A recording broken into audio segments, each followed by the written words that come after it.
Hello friends, welcome to TAF IAS Academy. நாம் இன்னைக்கு current affairs, daily current affairsல எந்த டேட்டுக்கான current affairs பார்க்க போறோம்னா ஏப்ரல் 11க்கான current affairs பார்க்க போறோம். ஸோ நம்ம as usual எப்பவுமே போல ரெகுலராக சொல்கிறதா ப்ராப்பராக வந்து டெய்லி நோட்ஸ் எடுத்துக்கோங்க அண்ட் நோட்ஸ் எடுத்து வந்து அகைன் அண்ட் அகைன் ரிவிஷன் பண்ணுங்கள். ஏன்னா revision is the key for the success அப்படின்னு சொல்லுவாங்க. ஸோ எந்த அளவுக்கு நம்ம ரிவிஷன் பண்ணுறோமோ அந்த அளவுக்கு நம்மளோட சக்ஸஸ் வந்து இருக்கும். சரியா? So revision is the very very important to crack the competitive examination. சரியா? இது எப்போயுமே நீங்கள் வந்து மைண்டில் வச்சுக்கணும். Not only for current affairs மட்டும் இல்லை, எந்த ஒரு சப்ஜெக்ட் எடுத்தாலுமே நம்ம ரிப்பீட்டட் ரிவிஷன் கொடுத்தோம்னா நம்மளுக்கு ஈஸியாக வந்து நம்ம மைண்டில் வந்து ஸ்டோரேஜ் ஆகும். சரியா? சரி, இன்றைக்கான கரண்ட் அஃபேர்ஸ் வந்து ஏப்ரல் 11க்கான கரண்ட் அஃபேர்ஸ் பார்க்கலாம். ஸோ என்னங்கிறத பார்ப்போம். போகிறதுக்கு முன்னாடி நம்ம எப்போயுமே போல ஒரு மோட்டிவேஷன் கோட்ஸு ஒரு ஐடியா மாதிரி பார்த்துட்டு போவோம். ஸோ அதுபடி இன்றைக்கி என்ன சொல்லியிருக்காங்க அப்படின்னு பார்ப்போம். Your future is created by what you do today not tomorrow அப்படிங்கிறாங்க. ஸோ இது வந்து சிம்பிளாக எல்லாத்துக்குமே புரிஞ்சிருக்கும். அதை என்ன சொல்கிறாங்கன்னா, நம்மளுடைய எதிர்காலம் வந்து நிகழ்காலத்தில் நம்ம என்ன செஞ்சுக்கிட்டு இருக்கோமோ அதை பொறுத்து தான் வந்து நம்மளுடைய எதிர்காலம் அமையும் அப்படிங்கிறதுக்கான அர்த்தம் தான் இந்த இது. சரியா?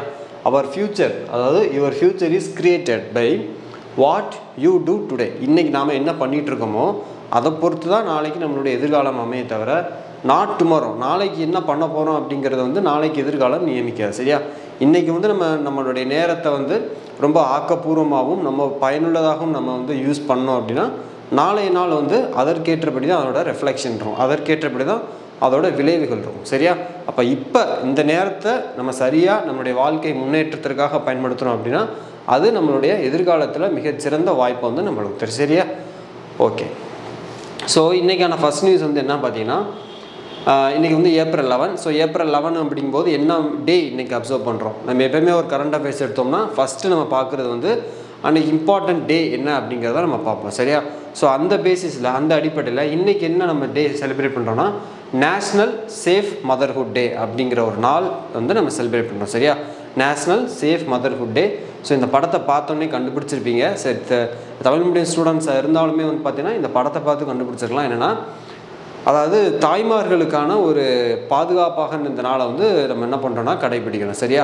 அதாவது வந்து பார்த்திங்கன்னா மெட்டர்னல் மார்ட்டாலிட்டி ரேட் அப்படின்னு ஒன்று சொல்லுவாங்க. சரியா? அதாவது என்னென்னா, ஒரு குழந்தை பெறும்போது பார்த்திங்கன்னா சில நேரங்கள் வந்து அந்த பெண்ணோட அந்த தாய்மார்களுக்கு வந்து உடலில் போதுமான அளவு ஊட்டச்சத்து குறைபாடு காரணமாகும், அதாவது மால் நியூட்ரிஷன் சொல்லுவாங்க. சரியா?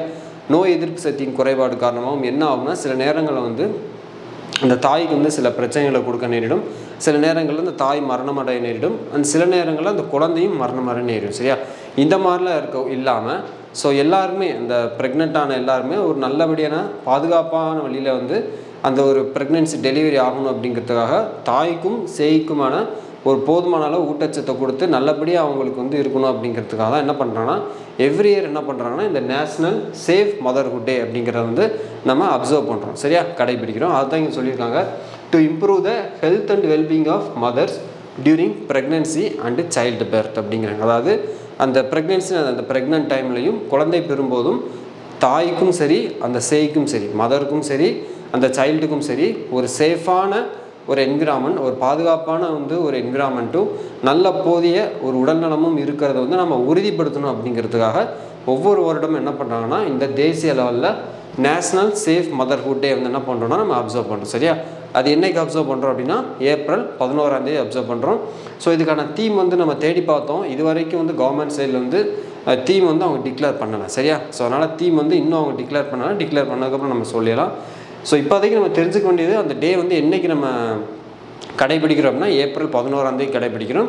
அண்ட் அதோட நோக்கம் வந்து என்னென்னா அந்த ப்ரெக்னென்ட் டைமில் வந்து அந்த தாய்க்கும் குழந்தைக்கும் பாதுகாப்பான ஒரு சுற்றுச்சூழலையும் பாதுகாப்பான போதிய அளவு ஊட்டச்சத்து மிக்க ஒரு உடல் நலத்தையும் நம்ம உறுதிப்படுத்துறதுக்காக தான் இந்த ஒரு டேவை நம்ம என்ன பண்ணுறோம்னா செலிப்ரேட் பண்ணுறோம். சரியா?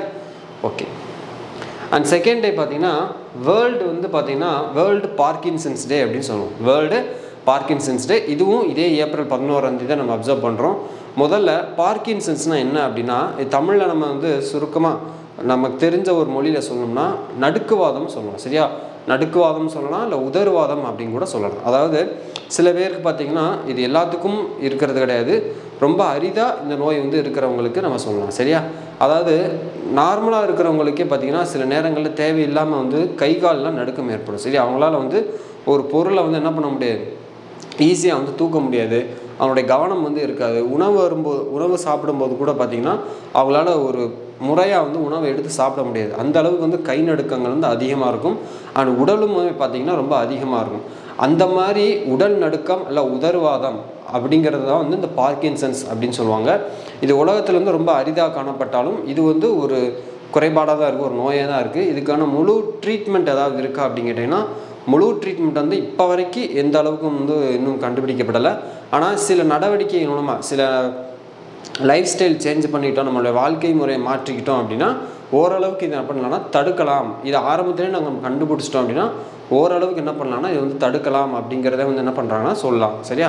அண்ட் இன்னொரு விஷயம் பார்த்திங்கன்னா இந்த பார்க்கின்சன்ஸ் நோய் வந்து பார்த்திங்கன்னா இந்த நடுக்குவாதம் இல்லை உதரவாதம் நோய் வந்து பார்த்திங்கன்னா உலக அளவில் பார்த்திங்கன்னா உலகளாவிய அளவில் அதிகமாக வந்து யாருக்கு வந்து தாக்கத்தை ஏற்படுத்துது அப்படின்னா 60 வயதுக்கு மேற்பட்ட, அதாவது வயதான 60 வயதுனா 60 வயது நம்ம முழுசாக சொல்ல முடியாது, ஒரு 60 வயதுனா ஒரு 70 வயது கூட வச்சுக்கலாம். சரியா? அதாவது வயதான ஆண்களுக்கு தான் வந்து பார்த்திங்கன்னா இந்த ஒரு நோய் வந்து தாக்கங்கள் ஏற்படுது. பெண்களுக்கும் இருக்கும், ஆனால் அதிகமாக யாருக்கு இந்த நோய் தாக்கம் ஏற்படுதுன்னா ஆண்களுக்கு இந்த நோய் வந்து அதிகமான தாக்கங்களை ஏற்படுத்துது அப்படிங்கிறது சொல்கிறாங்க. சரியா?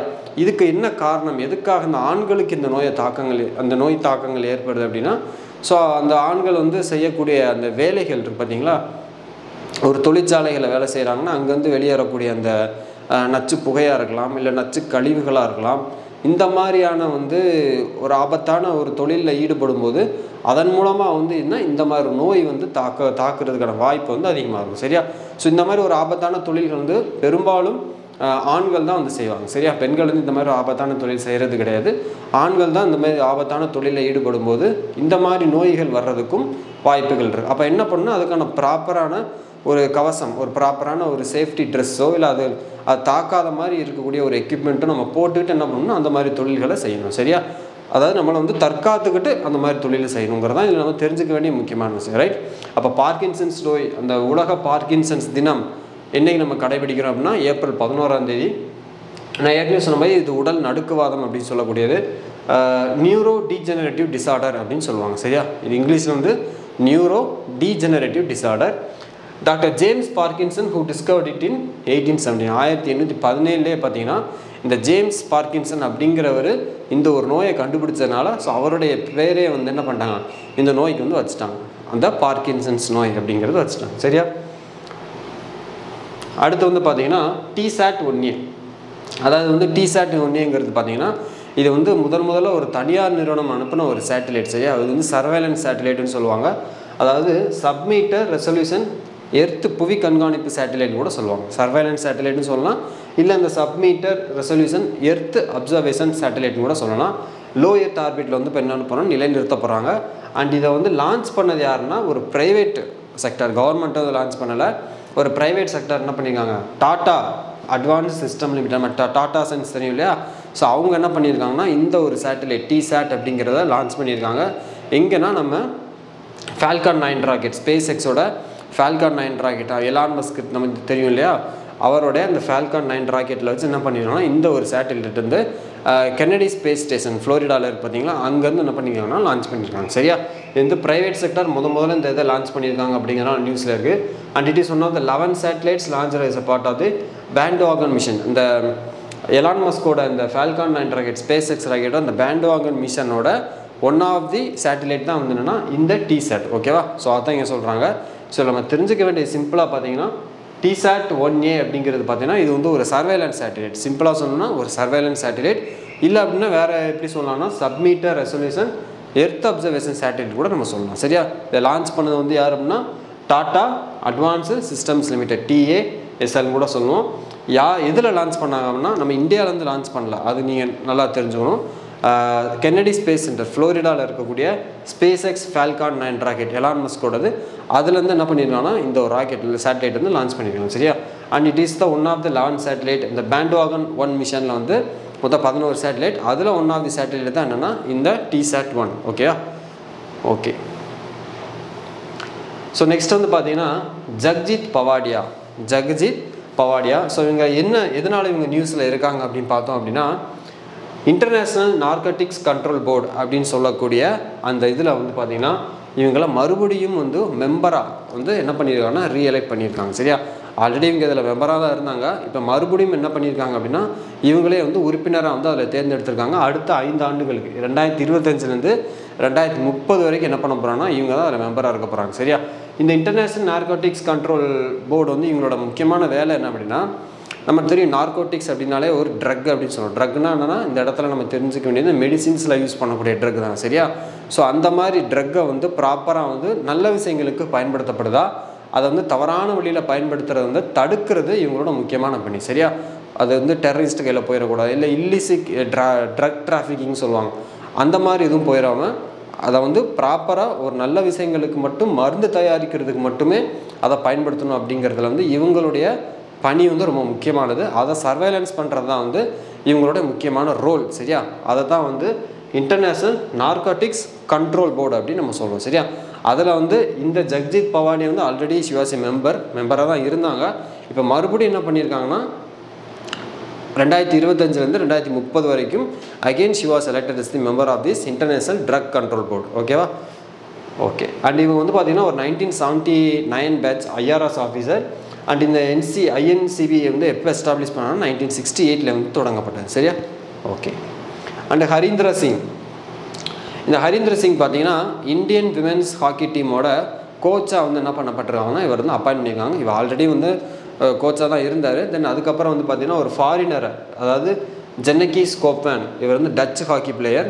இவர் வந்து என்ன பண்ணாங்க அப்படின்னா அந்த நம்ம இந்தியன் விமென்ஸ் ஹாக்கி டீமுக்கு வந்து ஒரு கோச்சாக வந்து போட்டாங்க. அதாவது இந்திய பெண்கள் ஹாக்கி அணி இருக்குது பார்த்தீங்களா, அவங்களுக்கு கோச் கொடுக்கறதுக்காக என்ன பண்ணாங்கன்னா ஃபாரினர் வெளிநாட்டினை சேர்ந்த இந்த ஜென்னகி ஸ்கோப்மேன் அப்படிங்கிறவர் ஒரு டச் நாட்டை சேர்ந்தவர், அவர் வந்து கோச்சாக போட்டாங்க. இப்போ என்ன பண்ணிட்டாருன்னா அவர் வந்து ரிசைன் பண்ணிட்டார். ஏன் ரிசைன் பண்ணார் அப்படின்னா 2024 பாரிஸ் ஒலிம்பிக்கு தகுதி சுற்றில் வந்து பார்த்திங்கன்னா நம்ம இந்திய பெண்கள் அணி வந்து செலக்ட் ஆகலை அப்படிங்கிறதுனால என்ன பண்ணிட்டார் அப்படின்னா அதை இவர் பொறுப்பேற்றுக்கிட்டு என்ன பண்ணிட்டாருன்னா அந்த கோச்சுக்கான அந்த பொசிஷன்லேருந்து என்ன பண்ணிட்டாருன்னா தன்னை விடுவிச்சுக்கிட்டார், ரிசைன் பண்ணிட்டார். சரியா? இப்போ மறுபடியும் என்ன பண்ணியிருக்காங்கன்னா ஏற்கனவே வந்து கோச்சாக இருந்த நம்ம இந்த ஹரீந்திர சிங்கை என்ன பண்ணிட்டாங்க அப்படின்னா இந்த இந்தியன் விமென்ஸ் ஹாக்கி டீமுக்கு வந்து கோச்சாக வந்து அப்பாயின்ட் பண்ணியிருக்காங்க. சரியா? ஸோ சிம்பிளாக நம்ம தெரிஞ்சுக்க வேண்டியது பார்த்தீங்கன்னா ஹரீந்திர சிங், அதாவது இந்தியன் விமென்ஸ் ஹாக்கி டீமுக்கு யார் இப்போ கரண்ட்டாக கோச்சாக இருக்காங்க அப்படின்னு கேட்டிங்கன்னா ஹரீந்திர சிங் அப்படிங்கிறத தான் நம்ம சொல்லணும். சரியா? இதுக்கு முன்னாடி இருந்தது பார்த்தீங்கன்னா ஜென்னகி ஸ்கோப்மேன், ஒரு முன்னாள் டச் நாட்டை சேர்ந்தவர், டச் ஹாக்கி பிளேயர், இவர் தான் கோச்சாக போட்டிருந்தாங்க. ஸோ 2024 பாரிஸ் ஒலிம்பிக்கில் வந்து நம்ம செலக்ட் ஆகலை, அதாவது அதோட அந்த இதில் பார்ட்டிசிபேட் பண்ணுறதுக்கு ஒரு குவாலிஃபைங் ரவுண்ட் வைப்பாங்க, அதில் வந்து நம்ம இந்த டீம் செலக்ட் ஆகலை அப்படிங்கிறதுக்காக அந்த தார்மீக பொறுப்பை அவர் ஏற்றுக்கிட்டு என்ன பண்ணுறாருன்னா பதவியை ராஜினாமா பண்ணிட்டார். அதுலேருந்து ரிசைன் பண்ணிட்டார். ரிசைன் பண்ணதுக்கப்புறம் இவரை வந்து என்ன பண்ணியிருக்காங்கன்னா இந்த போஸ்ட்டுக்கு வந்து போட்டிருக்காங்க. சரியா? இவர் வந்து 2028 ஒலிம்பிக் வரைக்கும் இவர் தான் வந்து இந்த இந்தியன் நேஷனல் விமன் ஹாக்கி டீமுக்கு வந்து கோச்சாக இருப்பார். ஓகே. அண்ட் நெக்ஸ்ட் நியூஸ் பார்த்தீங்கன்னா hepatitis B and hepatitis C. So இது வந்து பார்த்தீங்கன்னா அதனை ஹெப்படைட்டிஸ் அப்படின்னு கூட சொல்லுவாங்க, hepatitis B and hepatitis C. So இது என்ன அப்படின்னா இந்த ஹெப்படைட்டிஸ் பி ஹெப்படைட்டிஸ் சி அப்படிங்கிறது வந்து இது வந்து நம்மளுடைய கல்லீரலை வந்து தாக்கக்கூடிய ஒரு நோய். ஓகேவா? அதாவது லிவர்னு சொல்லக்கூடிய அந்த கல்லீரலை தாக்கக்கூடிய ஒரு நோய். இது வந்து பார்த்திங்கன்னா இதோட அறிகுறி மொத்தமாக வந்து ஹெப்பாட்டிட்டிஸ் ஏ பி சி டி இ 5 வகையாக நம்ம பிரிக்கலாம். சரியா? அந்த ஏபிசிடி அப்படிங்கிறது என்னென்னா ஒவ்வொருமே ஒன்று வைரஸ். ஏங்கிறது ஒரு வைரஸ், பிங்கிறது ஒரு வைரஸ், சி ஒரு வைரஸ், டி ஒரு வைரஸ், இ வந்து ஒரு வைரஸ். சரியா? ஸோ ஒவ்வொரு வைரஸோட அதோட தாக்கத்தோட தீவிரத்தை பொறுத்து அது ஹெப்படைட்டிஸ் ஏவா, பியா, சியா, டியா, இயா அப்படின்னு நம்ம கேட்டகரைஸ் பண்ணுவோம். ஓகேவா? ஸோ மெயினாக வந்து இந்த ஹெப்படைட்டிஸ்ங்கிற ஒரு வைரல் நோய் வந்து பார்த்திங்கன்னா நம்மளுடைய கல்லீரல் அந்த லிவரை வந்து தாக்கக்கூடிய ஒரு நோய். சரிங்களா? இது வந்து பார்த்திங்கன்னா இது வந்து நம்ம உடம்புக்குள்ளே என்ட்ரு ஆகிறதே வந்து நம்மளுக்கு தெரியாது. அதுதான் வந்து நம்ம முக்கியமாக தெரிஞ்சுக்க வேண்டிய விஷயம். எந்த நம்ம நோய் வந்து உடம்புக்குள்ளே என்ட்ராது அப்படின்னா கொஞ்ச நாள்லேயே வந்து ஏதாவது அறிகுறி தெரியும். ஆனால் இந்த நோயை பொறுத்த வரைக்கும் அந்த மாதிரி அறிகுறிகள் வந்து ஆரம்ப கட்டத்தில் தெரியாது. சைலண்ட்டாக வந்து பார்த்திங்கன்னா இது வந்து கல்லீரலை போய் டேமேஜ் பண்ணி அதை முழுசாக செயலிழக்க செஞ்சு ரொம்ப நாள் கழித்து தான் என்னென்னா இதோட தாக்கமும் தீவிரமும் நம்மளுக்கு தெரிய வரும். சரியா? அந்த ஹெப்படைட்டிஸ் பி அண்ட் சியை பற்றின ஒரு ரிப்போர்ட் தான் நம்ம பார்க்க போகிறோம்.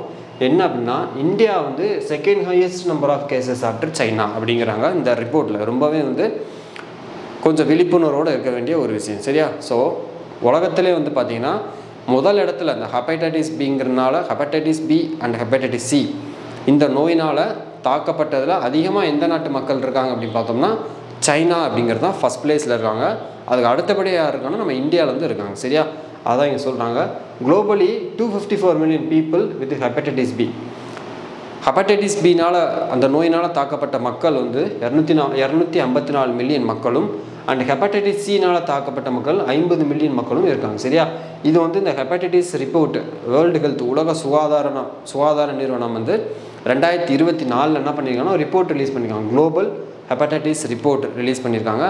அந்த ரிப்போர்ட்டில் சொல்லப்பட்ட டேட்டா தான் இது. பார்த்தீங்களா, ஹெப்படைட்டிஸ் பினால் வந்து பாதிக்கப்பட்டவங்க 254 மில்லியன் மக்கள், அண்ட் ஹெப்படைட்டிஸ் சினால் பாதிக்கப்பட்டவங்க வந்து 50 மில்லியன் மக்கள். அதாவது வேர்ல்டு ஃபுல்லாக, உலகத்தில் லெவலில் ஃபுல்லாக வந்து சொல்கிறாங்க. சரியா, இதில் வந்து பார்த்திங்கன்னா இந்த ஹெப்படைட்டிஸ் சிக்கு வந்து பார்த்திங்கன்னா இப்போ கரண்ட்டாக வந்து அதுக்கு வந்து ஒரு மருந்து வந்து கண்டுபிடிச்சிருக்காங்க. ஓகேவா, அதுக்கான மருந்துகள் வந்து நம்ம தொடர்ச்சியாக எடுத்துக்கிறது மூலமாக என்ன பண்ணலாம் அப்படின்னா அந்த ஹெப்படைட்டிஸ் நோயை வந்து ஓரளவு கொஞ்சம் கண்ட்ரோல் பண்ணலாம். அதை வந்து இன்னும் சொல்லப்போனால் அதை அழிக்கலாம் அப்படிங்கிறத சொல்லியிருக்காங்க. ஆனால் இந்த ஹெப்படைட்டிஸ் பியை பொறுத்த வரைக்கும் என்ன சொல்கிறாங்க அப்படின்னா அதுக்கான ஒரு முழு மருந்து வந்து இன்னும் கண்டுபிடிக்கப்படவில்லை அப்படிங்கிறதான் வந்து நம்மளுக்கு வந்து சொல்லியிருக்காங்க. ஹெப்படைட்டிஸ் பிக்கு வந்து இன்னும் வந்து அதாவது அந்த ஹெப்படைட்டிஸ் பிக்கான நோயை வந்து முழுசாக அழிக்கிறதுக்கான மருந்து கண்டுபிடிக்கப்படலை.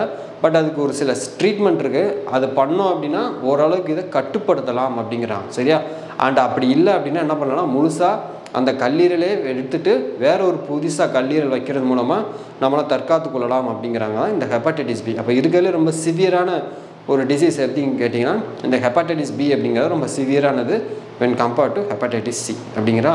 ஸோ இது வந்து எதனால் வந்து இந்த மாதிரி தான் வந்து நோய் தாக்கங்கள் எப்படி வந்து ஒரு உடம்புக்குள்ளே என்ட்ராகுது அப்படின்னா பிளட் அண்டு பாடி ஃப்ளூயிட் அப்படின்னு சொல்லுவாங்க. அதாவது ரத்தத்தின் மூலமாகவும் அண்டு நம்ம உடம்புலேருந்து வரக்கூடிய வந்து இந்த எச்சில் மூலமாகவும் இதை மாதிரி சில விஷயங்கள் மூலமாகவும் என்னதுன்னா இந்த நோய் வந்து என்னென்னா உடம்புக்குள்ளே தாக்கத்தை ஏற்படுத்தும். சரியா, இது உலகளவில் வந்து எல்லாருக்கும் இருக்கிறதுல ஒரு சில பேர்த்துக்கு தான் இருக்குது. அதனால் வந்து நம்மளுடைய சுத்தம் வந்து ரொம்பவே முக்கியம், சுகாதாரமும் ரொம்ப முக்கியம். சரியா, ஸோ இதில் நம்ம தெரிஞ்சுக்க வேண்டிய ரிப்போர்ட் வந்து பார்த்திங்கன்னா ஹெப்படைட்டிஸ் பி அண்ட் ஹெப்படைட்டிஸ் சிங்கிற 2 நோய் இருக்குது. மொத்தம் 5 வகை. இதில் ஹெப்படைட்டிஸ் பி அண்ட் ஹெப்படைட்டிஸ் சியை பற்றி இந்த வேர்ல்டு ஹெல்த் ஆர்கனைசேஷன் வந்து 2024 குளோபல் ஹெப்படைட்டிஸ் ரிப்போர்ட் அப்படிங்கிற ரிப்போர்ட்டில் சொல்லியிருக்காங்க. சரியா, அதில் வந்து என்ன சொல்லியிருக்காங்கன்னா உலகத்திலே வந்து சைனா தான் வந்து அதிகமாக இந்த நோயினால் பாதிக்கப்பட்டிருக்காங்க. அண்ட் 2வது இடத்துல யார் இருக்காங்கன்னா இந்தியா இருக்கும். சரியா, அண்ட் உலக லெவலில் பார்த்திங்கன்னா ஹெப்படைட்டிஸ் பினால் பாதிக்கப்பட்டவங்க 254 million 254 million people, and hepatitis சினால் பாதிக்கப்பட்டவங்க பார்த்தீங்கன்னா 50 மில்லியன் மக்கள் வந்து இதனால் பாதிக்கப்பட்டிருக்காங்க. சரியா, ஸோ நெக்ஸ்ட் வந்து பார்த்திங்கன்னா ஒரு ஆபிச்சுரி நியூஸ். ஆபிச்சுரினா ஒரு இரங்கல் செய்தி அப்படின்னு கூட சொல்லலாம். ஸோ என்ன சொல்கிறாங்கன்னா Nobel prize winner British physicist Peter Hicks. So நம்மளுக்கு எல்லாத்துக்குமே தெரியும் இந்த கடவுள் துகள்னு சொல்லுவோம். சரியா, காட்ஸ் பார்ட்டிகல்னு சொல்லக்கூடிய அந்த கடவுள் துகள் அதை வந்து கண்டுபிடித்த ஒரு சயின்டிஸ்ட்டு நோபல் ப்ரைஸ் வந்து வின் பண்ணியிருக்காரு. அவர் வந்து சமீபத்தில் என்ன பண்ணிட்டாருன்னா வந்து மரணம் அடைஞ்சிட்டார், இறந்துட்டார். சரியா, ஸோ அந்த கடவுள் துகள் காட் பார்ட்டிகல்ஸ் அப்படின்னு சொல்லக்கூடிய அப்படின்னா என்ன அப்படின்னா இந்த புவி நம்ம வேர்ல்டில் வந்து பார்த்திங்கன்னா பிக் பேங் தியரின்னு சொல்லுவோம். சரியா, நம்ம ஜாகிரஃபிலாம் வந்து பார்த்திங்கன்னா பெருவெடிப்பு கொள்கை அப்படின்னு படிச்சிருப்போம். ரைட்டா, அந்த பிக் பேங் தியரி வரும்போது பார்த்திங்கன்னா பல அந்த அணுக்கள் வந்து எப்படி ஒன்றாச்சு அப்படிங்கிறத பற்றி ஆராய்ச்சியில் இவர் இறங்கும்போது அது வந்து ஒரு 12 அணுக்கள்னால சேர்ந்து தான் வந்து அந்த பெருவெடிப்பு கொள்கை ஏற்பட்டிருக்கு அப்படிங்கிறத கண்டுபிடிச்சாங்க. சரியா, அந்த 12 அணுக்கள் என்னென்ன அப்படின்னு பார்க்கும்போது 11 இது ஆல்ரெடி கண்டுபிடிச்சாச்சு. அந்த 12வது கண்டுபிடித்தவர் தான் யார் அப்படின்னா இந்த ஹிக்ஸ் போசன். அதுக்கு பேரே வந்து பார்த்திங்கன்னா என்ன பண்ணிட்டாங்கன்னா இந்த காட் பார்ட்டிக்கிள், ஹிக்ஸ் பார்ட்டிக்கிள்னு சொல்லுவாங்க, இல்லை அது பேர் வந்து காட் பார்ட்டிக்கிள்னு சொல்லுவாங்க. ஸோ 12வது அந்த அணுவை வந்து கண்டுபிடிச்சதுனால இவருக்கு இந்த நோபல் பிரைஸ் கிடச்சது. ஸோ யாரு கூட 2013 வந்து பார்த்தீங்கன்னா நோபல் பரிசு கொடுத்தாங்க இதை கண்டுபிடிச்சதுக்காக. இவருக்கும் பெல்ஜியம் நாட்டை சேர்ந்த ஃப்ரான்கோயிஸ் எங்லர்ட் அப்படிங்கிறதுக்கும் சேர்த்து என்ன பண்ணாங்கன்னா இயற்பியலுக்கான ஃபிசிக்ஸ்க்கான நோபல் பிரைஸ் வந்து கொடுத்தாங்க. 2 பேத்துக்கு சேர்த்து வந்து கொடுத்தாங்க. சரியா, எதுக்கான இந்த காட் பார்ட்டிக்கிள் அப்படிங்கிறத கடவுள் துகள் அப்படிங்கிறத 12வது துகளை கண்டுபிடிச்சதுனால இவங்களுக்கு அந்த அவார்டு வந்து கொடுத்தாங்க. சரியா, இதன் மூலமாக வந்து நிறையா வந்து இந்த புவி உலகம் வந்து உருவானதை வந்து நம்ம ஓரளவுக்கு தெரிஞ்சுக்கலாம், அதை கண்டுபிடிக்கலாம் அப்படிங்கிறதும் நம்மளுக்கு கிடைச்ச தகவலில் ஒன்று. சரியா, அப்போ நம்ம தெரிஞ்சுக்க வேண்டிய விஷயம் வந்து பார்த்திங்கன்னா இந்த பீட்டர் ஹிக்ஸ் அப்படின்னு சொல்லக்கூடிய இந்த காட் பார்ட்டிக்கிள் கண்டுபிடிச்ச கடவுள் துகளை கண்டுபிடிச்ச ஒரு ஃபிசிஸ்ட்டு. இவர் வந்து பார்த்திங்கன்னா எந்த நாட்டை சேர்ந்தவர்னா பிரிட்டிஷ் நாட்டை சேர்ந்தவர். சரியா, அவர் வந்து சமீபத்தில் வந்து மரணம் அடைஞ்சிட்டார். அவருடைய ஏஜ் பார்த்திங்கன்னா கிட்டத்தட்ட 94 வயசு ஆச்சு. சரியா, ஸோ இந்த கண்டுபிடிப்புக்காக 2013 வந்து பார்த்திங்கன்னா ஒரு நோபல் ப்ரைஸ் கொடுத்தாங்க, இயற்பியலுக்கான நோபல் ப்ரைஸ் ஃபார் ஃபிசிக்ஸுக்கு கொடுத்தாங்க. யார் யாருக்கு அப்படின்னா இவருக்கும் அண்ட் பெல்ஜியன் ஃபிசிஸ்ட்டை சேர்ந்த ஃப்ரான்கோயிஸ் எங்லர்ட் ஸோ இவங்க 2 பேர்த்துக்கு சேர்த்து என்ன பண்ணாங்கன்னா அந்த நோபல் பரிசு கொடுக்கப்பட்டது. ஓகேவா? ஸோ இவர் தான் வந்து பார்த்திங்கன்னா இந்த காட் பார்ட்டிகளை கண்டுபிடிச்ச வந்து பீட்டர் ஹிக்ஸ். இவர் தான் சமீபத்தில் என்ன பண்ணிட்டாங்கன்னா மரணம் அடைஞ்சிட்டார். ஓகே ரைட், நம்ம வந்து ரீகேப் பார்த்துடலாம். ஸோ நம்ம வந்து பார்த்திங்கன்னா இந்த ஏப்ரல் 1 நம்ம வந்து கரண்ட் அஃபேர்ஸ் வீடியோ வந்து ரெகுலராக வந்து கொண்டு போயிட்டுருக்கோம். ஸோ ஃபஸ்ட்டு வந்து ஏப்ரல் 1 to 9 வந்து அந்த இதுக்கு முன்னாடி நம்ம கட் பண்ண அந்த எடுக்காத கண்டென்ட்லாம் வந்து நம்ம எடுத்துட்டோம். இந்த நேற்று கொஞ்சம் மிஸ் ஆன கண்டென்ட்லாம் சேர்த்து எடுத்துட்டோம். அண்ட் இன்றைக்கி வந்து நம்ம ஆஸ் யூஸ்வலாக எப்பயும் போல் என்ன பண்ணுறோம்னா ரெகுலராக வந்து அன்னன்னைக்கு கரண்ட் அஃபேர்ஸை அன்னன்னைக்கே நம்ம படிச்சிடலாம். சரியா? ஓகே, இப்போ ரீகேப் வந்து பார்த்துலாம். ஃபஸ்ட்டு என்ன பண்ணுறோம் அப்படின்னா ஏப்ரல் 11 வந்து என்ன டே செலிப்ரேட் பண்ணுறோம்? 2 டே செலிப்ரேட் பண்ணுறோம். சரியா? ஒன்று வந்து பார்த்திங்கன்னா இந்த நேஷ்னல் சேஃப் மதர்ஹுட் டே அப்படிங்கிற செலிப்ரேட் பண்ணுறோம். அதாவது ப்ரெக்னென்ட் டைமில் வந்து பார்த்திங்கன்னா அந்த மதருக்கும் சரி அந்த குழந்தைக்கும் சரி 2 பேர்த்துக்குமே ஒரு பாதுகாப்பை கொடுக்கணும்.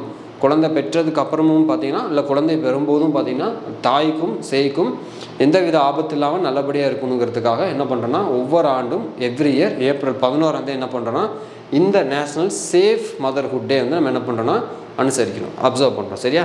அண்ட் நெக்ஸ்ட் வந்து பார்த்திங்கன்னா வேர்ல்டு பார்க்கின்சன்ஸ் டே. இதுவும் அதே ஏப்ரல் 11 தான் நம்ம அப்சர்வ் பண்ணுறோம். அதாவது நடுக்குவாதம் இல்லை உதர்வாதம் சொல்லுவாங்க. கை கால்லாம் வந்து பார்த்திங்கன்னா சம்மந்தம்லாம் திடீர்னு உதறது. அதனால் அவங்களோட இயல்பான எந்த ஒரு செயல்களாலையும் செய்ய முடியாது. அவங்களால எழுதக்கூட முடியாது.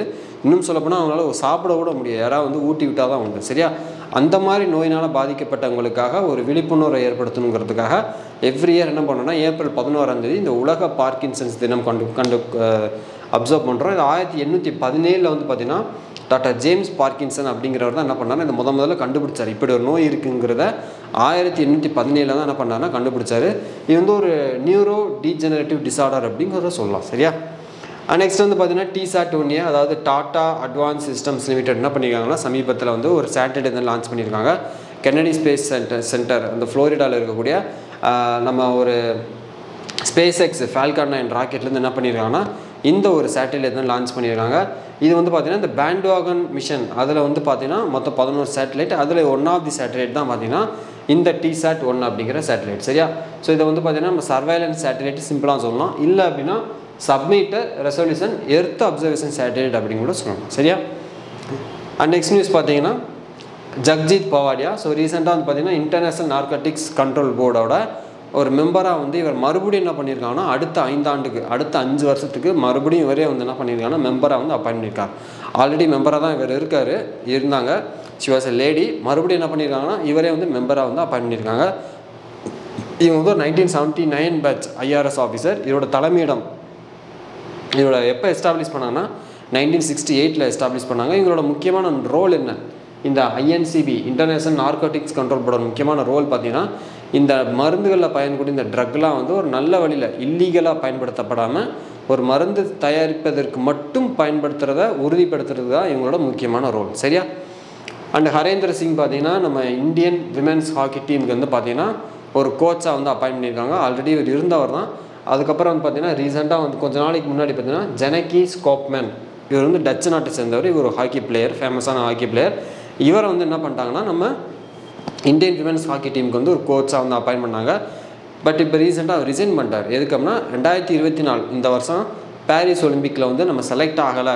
இந்த இந்தியன் விமென்ஸ் ஹாக்கி டீம் வந்து அதில் வந்து தேர்ந்தெடுக்கப்படலை, செலக்ட் ஆகலை, அந்த குவாலிஃபைங் ரோடில் வந்து தேர்ந்தெடுக்கப்படலை அப்படிங்கிறதுனால இவர் என்ன பண்ணால் அதோட பொறுப்பை தாமே ஏற்றுக்கிட்டு அதை வந்து ரிசைன் பண்ணிட்டார். ஸோ அதனால் என்ன பண்ணாங்கன்னா மறுபடியும் வந்து பார்த்திங்கன்னா இந்த ஹரீந்திர சிங்கை வந்து என்ன பண்ணியிருக்காங்கன்னா இந்தியன் விமென்ஸ் ஹாக்கி டீமுக்கு கோச்சாக வந்து அப்பாயின்ட் பண்ணியிருக்காங்க. அடுத்த 2028 ஒலிம்பிக்ஸ் வரைக்கும் இவர் தான் இந்த டீமுக்கு வந்து கோச்சாக இருப்பார். சரியா? அண்ட் நெக்ஸ்ட் நியூஸ் பார்த்தீங்கன்னா hepatitis B and hepatitis C இந்த நோயினால் பாதிக்கப்பட்டவங்க அதிகமாக எந்த நாட்டில் இருக்காங்கன்னா சைனாவில் இருக்காங்க, இந்தியாவில் அதுக்கு அடுத்தபடியே இருக்காங்க. சரியா? இந்த ஹெப்படைட்டிஸ் Bனால் உலகளாவில் வந்து பார்த்திங்கன்னா குளோபல் லெவலில் வேர்ல்டு லெவலில் வந்து 254 மில்லியன் வந்து இந்த ஒரு நோயினால் பாதிக்கப்பட்டிருக்காங்க. அண்ட் ஹெப்படைட்டிஸ் Cனால் வந்து பார்த்திங்கன்னா கிட்டத்தட்ட 50 மில்லியன் மக்கள் வந்து பாதிக்கப்பட்டிருக்காங்க. சரியா? இது வந்து 2024 குளோபல் ஹெப்படைட்டிஸ் ரிப்போர்ட் உலக சுகாதார நிறுவனம் வேர்ல்டு ஹெல்த் ஆர்கனைசேஷன் ரிலீஸ் பண்ண அந்த ரிப்போர்ட்டில் சொல்லியிருக்காங்க. சரியா? அடுத்து வந்து பார்த்திங்கன்னா ஒரு ஒபிச்சுரி நியூஸ். அந்த கடவுள் துகளை கண்டுபிடிச்ச Peter Higgs British scientist, British ஃபிசிஸ்ட்னு கூட சொல்லலாம், இயற்பியலாளர். அவர் வந்து சமீபத்தில் என்ன பண்ணார்னா காலமானார். சரியா, அதுதான் வந்து இந்த நியூஸில் இருக்குது. இவர் அதாவது இந்த பெருவெடிப்பு கொள்கையில் வந்து பார்த்திங்கன்னா நம்ம வந்து ஒரு 12 அணுக்கள்னால வந்து அந்த பெருவெடிப்பு கொள்கை ஏற்பட்டுச்சு அப்படின்னு படிச்சிருப்போம். அதில் வந்து 11 இது ஆல்ரெடி கண்டுபிடிச்சிட்டாங்க, பல சயின்டிஸ்ட்லாம் கண்டுபிடிச்சிட்டாங்க. 12வது துகளை வந்து இவர் கண்டுபிடிச்சதுனால அதுக்கு பேர் என்ன பண்ணிட்டாங்கன்னா தி காட் பார்ட்டிக்கிள், கடவுள் துகள் அப்படின்னு பேர் வச்சுட்டாங்க. சரியா, ஸோ அந்த இதை இவர் கண்டுபிடிச்சதுனால என்னென்னா இவருக்கு வந்து 2013 இவருக்கும் அப்புறம் வந்து பார்த்திங்கன்னா பெல்ஜியன் நாட்டை சேர்ந்த ஒரு இயற்பியலாளர் ஃபிசிஸ்டான ஃப்ரான்கோய்ஸ் இங்லட் இவருக்கும் சேர்த்து 2013 என்ன பண்ணியிருக்காங்கன்னா நோபல் பரிசு, இயற்பியலுக்கான நோபல் பரிசு, நோபல் பிரைஸ் ஃபார் ஃபிசிக்ஸ்க்கு என்ன பண்ணாங்கன்னா கொடுத்தாங்க. சரியா, ஸோ இந்த கண்டுபிடிப்பின் மூலமாக வந்து நம்மளுடைய விண்வெளி ஆராய்ச்சியை வந்து இன்னும் மேலும் அடுத்த கட்டத்துக்கு கொண்டு போகலாம் அப்படிங்கிறது என்ன பண்ணால் நம்ம தெரிஞ்சுக்க வேண்டிய முக்கியமான விஷயம். ரைட்டா, அண்ட் இவர் பார்த்தீங்கன்னா இவருடைய தற்போது வயது வந்து பார்த்தீங்கன்னா 94 வயதில் வந்து என்ன பண்ணியிருக்காங்கன்னா மரணம் அடைஞ்சிருக்காரு. சரியா, ஸோ இன்றைக்கான கரண்ட் அஃபேர்ஸ் வந்து அவ்வளோதான். ஸோ இந்த நியூஸ் வந்து உங்களுக்கு கண்டிப்பாக ஹெல்ப்ஃபுல்லாக இருக்கும்னு நினைக்கிறேன். ஸோ நான் முதல்ல சொன்ன மாதிரி ப்ராப்பராக வந்து நோட்ஸ் எடுத்துக்கோங்க. நோட்ஸ் எடுத்து அகைன் அண்ட் அகைன் ரிவிஷன் பண்ணி பாருங்கள். ஸோ நம்ம டெலகிராம் சேனலில் வந்து பார்த்தீங்கன்னா TAF IAS அகாடமி சேனலில் வந்து டெய்லி வந்து பார்த்தீங்கன்னா கரண்ட் அஃபேர்ஸ் ஸ்பாட் டெஸ்ட் வந்து போயிட்டுருக்கு. பைலிங்கோலாக இருக்கும், இங்கிலீஷ் அண்ட் தமிழில் இருக்கும். அதையுமே மறக்காமல் அட்டன் பண்ணி பாருங்கள். சரியா, ரொம்பவே ஹெல்ப்ஃபுல்லாக இருக்கும். அது வந்து உங்களுக்கு எக்ஸாம் வந்து ரீகால் பண்ணுறதுக்கு ரொம்பவே ஹெல்ப்ஃபுல்லாக இருக்கும். சரியா, ஸோ இந்த வீடியோ உங்களுக்கு பிடிச்சிருந்து அப்படின்னா லைக் பண்ணுங்கள், இந்த வீடியோ உங்கள் ஃப்ரெண்ட்ஸோட ஷேர் பண்ணுங்கள், உங்களோட வேல்யூபிள் கமெண்ட்ஸை கமெண்ட் செக்ஷனில் சொல்லுங்கள். நம்ம நெக்ஸ்ட் வீடியோவில் பார்க்கலாம். Wish you very all the best. Thank you.